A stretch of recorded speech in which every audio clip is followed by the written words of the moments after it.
Assalamualaikum warahmatullahi wabarakatuh. Selamat pagi anak-anakku kelas 9 MTS Ulumiyah. Hari ini kita kembali bertemu untuk belajar bersama PKN kelas 9 di semester genap. Kita coba mengawali sesuai dengan LKS kalian, coba mereview bab 4 ya. Bab 4 ini tentang berbudi pekerti luhur sesuai dengan Pancasila. Berbudi pekerti luhur sesuai dengan Pancasila. Berbudi pekerti itu kalau diterjemahkan secara sosial ke dalam konteks masyarakat artinya bersikap dan bertutur kata ya. Luhur berarti mulia, berarti bertutur kata dan bersikap yang mulia. Tentu saja karena dasar negara kita adalah Pancasila, maka berbudi luhur atau bersikap dan bertutur kata luhur sesuai dengan nilai Pancasila. Nah, dalam konteks negara kita Indonesia, berbudi luhur atau bersikap, berbicara yang mulia, yang baik sesuai dengan nilai Pancasila itu harus mengacu kepada sila-sila yang ada. Ya, yang sering terjadi anak-anakku perlu kalian ketahui bahwa banyak orang yang memaknai Pancasila, tahu Pancasila hanya sebatas normatif saja, artinya hanya sebatas formal saja, hanya tahu bahwa dasar negara kita adalah Pancasila, hanya itu, tanpa bisa mengaplikasikan nilai-nilai yang terkandung di dalamnya dalam kehidupan sehari-hari. Ini yang berbahaya. Mengaku atau merasa tahu bahwa dasar negara kita adalah Pancasila tetapi tidak mengaplikasikan, tidak mempraktekkan nilai-nilai yang terkandung dalam setiap sila Pancasila itu ke dalam kehidupan bermasyarakat. Ini yang tidak boleh. Jadi substansi dari kita menggunakan Pancasila sebagai way of life, kata Gus Dur, sebagai pedoman hidup adalah berarti kita mempraktekkan nilai-nilai Pancasila dalam kehidupan sehari-hari. Nah, sesuai dengan materi kita, bagaimana dengan berbudi pekerti luhur sesuai dengan nilai Pancasila ya. Berbudi pekerti itu berarti kita maknai, kita jabarkan sebagai sebuah perkataan dan sikap. Bagaimana sikap seseorang dalam kehidupan bermasyarakat yang sesuai dengan nilai Pancasila. Baik, acuannya adalah nilai-nilai yang terkandung pada setiap sila Pancasila. Kita akan bahas satu persatu. Yang pertama adalah nilai sila pertama, ketuhanan yang Maha Esa. Bagaimana berbudi pekerti luhur sesuai dengan nilai ketuhanan yang Maha Esa? Banyak sekali yang bisa kita lakukan. Karena nilai ketuhanan yang Maha Esa adalah ketuhanan, itu berarti bahwa bangsa Indonesia percaya adanya Tuhan, maka apa yang kita lakukan dalam kehidupan bermasyarakat tentu harus sesuai dengan norma-norma agama, sesuai dengan agama yang kita anut ya, sesuai dengan agama yang kita anut. Dalam negara kita Indonesia ada 6 agama yang disahkan oleh pemerintah dan itu dijalankan oleh masing-masing pemeluknya. Nah, yang dimaksud berbudi pekerti luhur sesuai nilai Pancasila sila pertama ketuhanan yang Maha Esa adalah seseorang atau seorang pemeluk agama bisa bersikap, bisa bertutur kata yang luhur sesuai dengan ajaran agamanya. Begitu.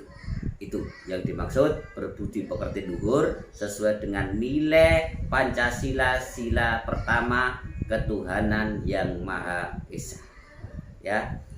Saya contohkan lagi, kita adalah muslim, maka seorang muslim yang berbudi pekerti luhur dalam konteks sila pertama Pancasila ketuhanan yang Maha Esa berarti ketika bulan Ramadan dia akan berpuasa gitu ya. Atau dalam dalam Al-Quran diperintahkan untuk menghormati orang tua, maka perintah menghormati orang tua ini juga harus dilaksanakan oleh seorang muslim yang berbudi pekerti luhur sesuai dengan nilai Pancasila, sila yang pertama. Begitu. Tolong menolong dalam kebaikan, maka ini juga harus dilakukan oleh seorang muslim yang berbudi luhur sesuai dengan nilai Pancasila, sila yang pertama. Kemudian berbudi pekerti luhur sesuai dengan nilai Pancasila yang kedua. Ya, kalau pertama ketuhanan yang Maha Esa, yang kedua adalah kemanusiaan yang adil dan beradab. Bagaimana berbudi luhur sesuai dengan nilai sila Pancasila yang kedua ini? Sila kedua nilainya yaitu kemanusiaan yang adil dan beradab adalah bahwa manusia itu tidak boleh membeda-bedakan manusia. Ya. Konsepnya bahwa manusia dengan manusia yang lain adalah sama sebagai makhluk Tuhan. Nah, sebagai bangsa, sebagai seseorang yang memiliki budi pekerti luhur sesuai dengan nilai Pancasila sila yang kedua, maka kita dalam bermasyarakat, kita dalam bersikap, kita dalam bertutur kata tidak boleh merendahkan orang lain. Tidak boleh merendahkan orang lain. Martabat manusia harus kita junjung tinggi tanpa memandang profesi. Ini yang masih terjadi di Indonesia. Saya contohkan, misalkan seseorang yang secara stratifikasi tingkatan pekerjaan cenderung lebih rendah daripada orang lain, maka akan memiliki potensi direndahkan. Ya, saya tidak perlu menyebut pekerjaan apa. Tetapi seseorang yang memiliki pekerjaan yang secara stratifikasi sosial dianggap lebih rendah akan lebih mudah atau memiliki potensi tinggi direndahkan. Ya, ini tidak boleh. Kita bersikap, kita bertutur kata kepada orang lain tidak memandang jabatan.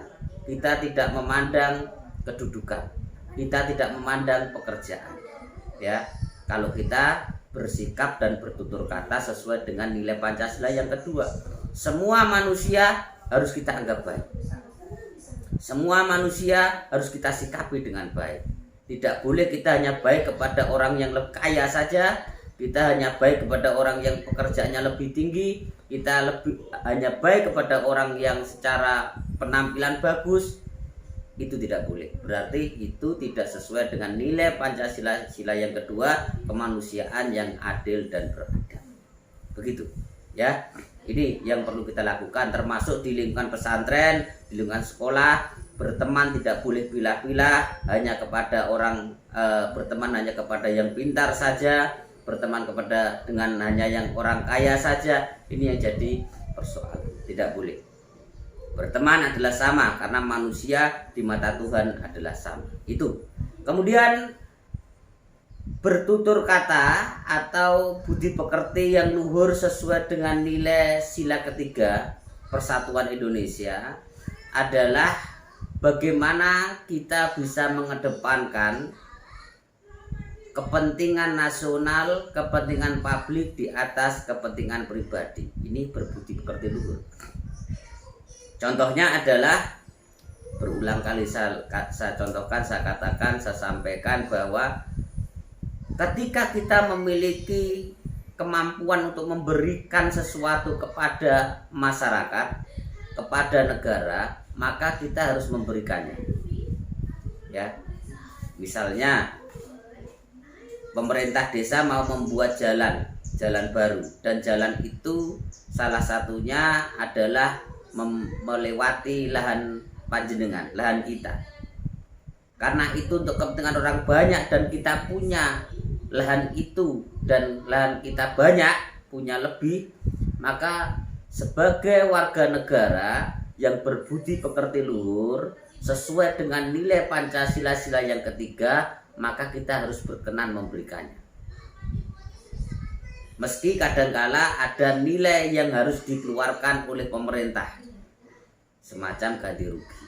Ya, semisal tol, kalau kalau pendapat saya, ketika ada proyek tol itu kan proyek nasional, kepentingan orang banyak. Ketika melewati lahan orang lain, kemudian ada ganti rugi, harus diganti rugi oleh pemerintah, dibeli oleh pemerintah, kemudian yang punya lahan diberikan ganti rugi, maka itu harus kita lakukan. Sebagai bangsa Indonesia yang baik, berbudi pekerti luhur sesuai dengan sila yang ketiga.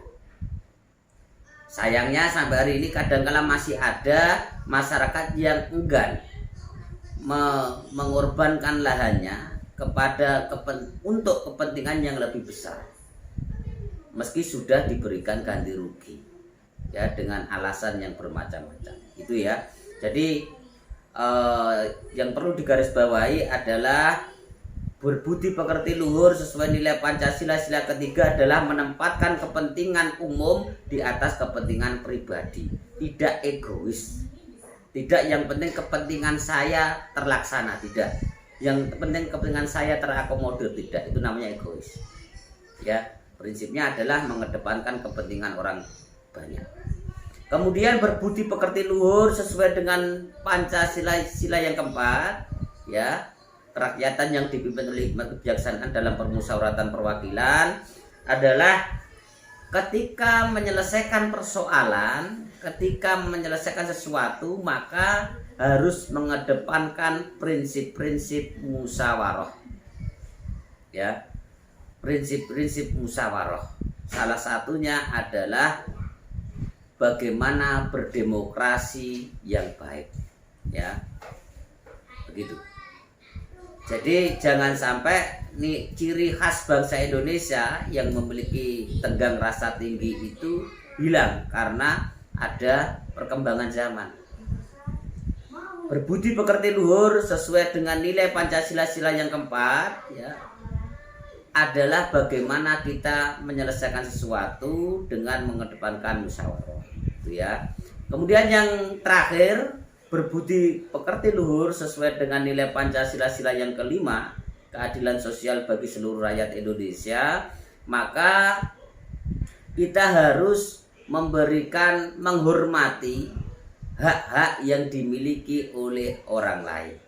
Kita harus memiliki hak-hak yang dimiliki orang lain, dan tentu saja kita harus melaksanakan kewajiban sebagai warga negara, keadilan sosial bagi seluruh rakyat Indonesia. Ketika itu sudah menjadi hak orang lain, maka kita tidak boleh mengambilnya. Ketika itu sudah menjadi hak orang lain, maka kita tidak boleh mengusiknya. Kita menghargai apa yang menjadi hak orang lain. Jadi keadilan di sini menjadi substansi atau menjadi pondasi dari pelaksanaan nilai Pancasila sila yang kelima, keadilan sosial bagi seluruh rakyat Indonesia. Saya kira itu tugasnya adalah silahkan contohkan selain yang kita bahas di sini masing-masing 3 contoh dari budi pekerti luhur sesuai dengan nilai Pancasila sila yang pertama sampai kelima, masing-masing adalah 5 contoh. Terima kasih, tetap jaga kesehatan. Akhirul kalam, wassalamualaikum warahmatullahi wabarakatuh.